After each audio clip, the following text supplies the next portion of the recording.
laay ñu dikk ak moom. ci li nga xam ni moom mooy li xew si jamono. li xew si jamono nag. su ko waxee moom mooy actualité la. ci politique.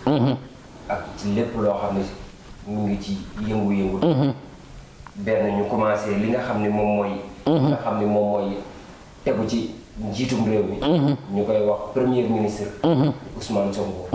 ak li nga xam ne dal na ko ci diggante bi. lan la ci moom Ablaye lan la ci gis ak lan la ciy doon. waaw xam nga Sonko comme lu ma ko waxee.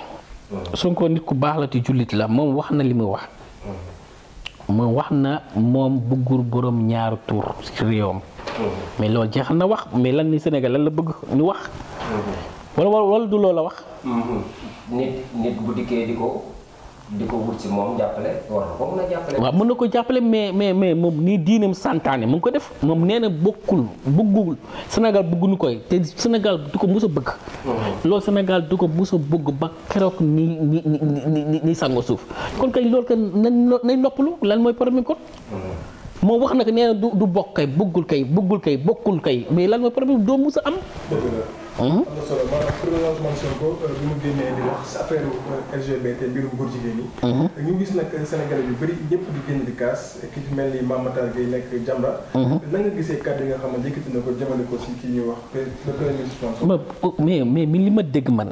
lu Ousmane Sonko wax moom nee na bëggul te Sénégal du ko bës a def.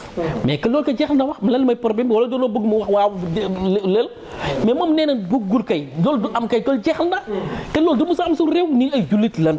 ñun ay jullit leen yàlla moo ni sant ni nekk ay jullit te loolu dafa araam te loolu du mus a am jullit du ko def te kenn bëgg ko kon loolu réew yëpp bëgg ko réew yi ko bëgg mooy yooyu réew yu bon yi nga xam ne duñ ay jullit gëm nu yàlla mais ñun ay jullit leen duñ ko def loolu ko jeexal na wax loolu den ñëpp seen xel ñëpp dal président Ousmane Sonko président Diomaye ak mu Macky Sall bu Abdoulaye Wade bu ñeneen ak yi war a ñëw kenn du ko fi daganal jeex na.